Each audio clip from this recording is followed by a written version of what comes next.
It's Sunday night once again, and so I'm here to just say a few things about your last blogs and to give you some suggestions for the next blog that you have on the Odyssey.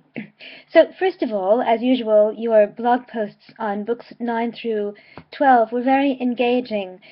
All of you took very different perspectives, and I liked that very much. It's interesting to see just how differently each of you is approaching the material. And your comments on the poem are insightful, the poem in general, and also on the Exotica in particular. No one took up this week the issue of translation.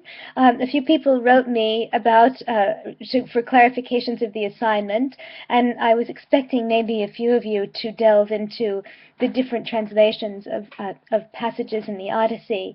But you might not have found you had time, or perhaps the materials in books 9 through 12 were so compelling that you wanted to focus on those instead. Translation will come back, right? So if you were thinking that you might work through that exercise but didn't have a chance this week, you'll have a chance in the future. So many of you are beginning to really find the right balance in the blogs among the different elements of the blogs. You're beginning to identify key passages in the text and bringing your powers as close readers to bear upon them. You're drawing a little bit more on the lecture materials to develop, first of all, a sense of critical context, historical context, cultural context, but also to deepen your own responses. And finally, you're finding ways to write your voices into the blogs. And by that, I don't mean exactly your spoken voice, but rather your written voices. Right? Who is it? Who are you? Right, in your writing. That can take a long time to develop. In fact, I think it probably takes a lifetime. And our voices change over the course of our lives, our writing voices in any case. But it's wonderful to begin to hear you doing that. And I always say at the beginning of the term that when I look at people's writing, I want by the end of the term to be able to look at a piece blind and know who wrote it just from the style of the piece. So please keep in mind this working towards an ideal balance in the blogs. I know it's difficult. This coming week is a very heavy week in terms of reading. You're really reading the whole second half of the poem, right, from book 13 through book 24. But even though there is a very large span of the poem to deal with, I think you're going to find that it moves pretty quickly. And one reason it moves quite quickly is that now the pace is picking up, right? It's really picking up because Odysseus is done with the flashback. He's done talking about where he's been.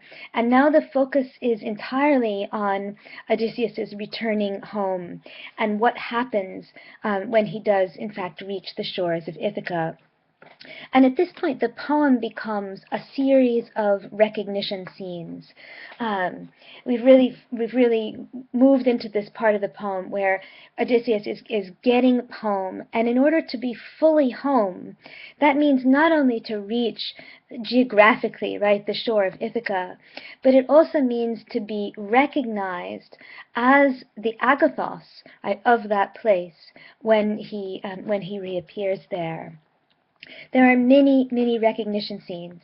Right? The very first person or person is the wrong word, but the very first being whom Odysseus meets on the shores of Ithaca is, of course, Athena, right? The goddess Athena.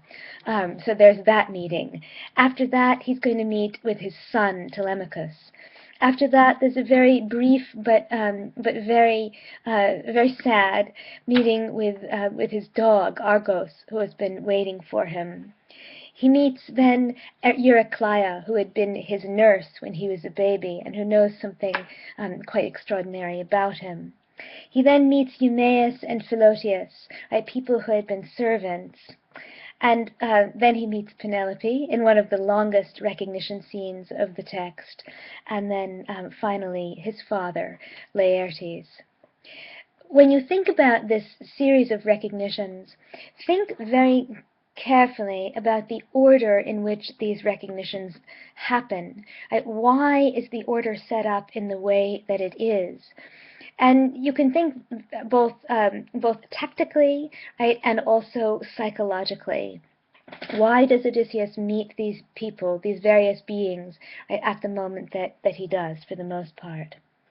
Then I want you to do something in your blogs that I think will help you to find focus quickly, and will also help you to find a balance between the elements that I mentioned, right? The identification of passages, and the application of close reading skills, the drawing from the lecture materials for important points, and finally the description, right? The discovery, right, of your own voices.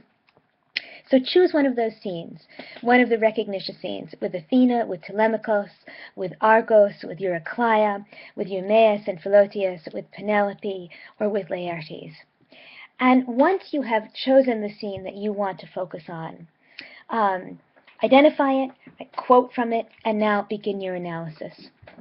Think about including the following things in your analysis. You are certainly not limited to these things, but certainly include them. 1, tell us who the characters are. Tell us something about them. Not something just general, but who are they at the moment in which they are meeting? Tell us what their relationship was in the past. Tell us how that relationship may have changed, and what are some of the factors that contributed to that possibility for change. Tell us how the recognition is made, right, by what means, and tell us what the consequence of that recognition is for both parties.